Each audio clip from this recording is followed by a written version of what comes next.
Now we'll head out to Beverly, where Fort Frye is hosting Garaway in the Division 6 sectional final. It's 0-0 in the first as Ava Huffman fires from 3 and hits it to break the scoreless spell for the Lady Cadets. Next possession, Fort Frye.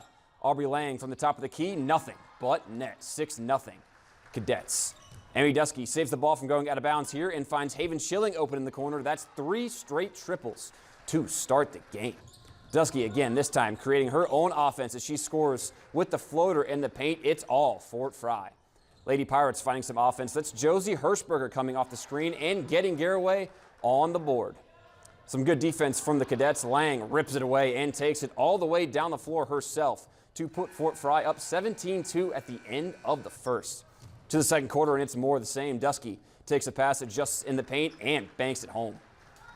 Last seconds of the first half as Dusky hits Schilling on the run for a layup. Fort Frye goes on to win 55-21. It advances to the district semifinal where they'll take on Shenandoah.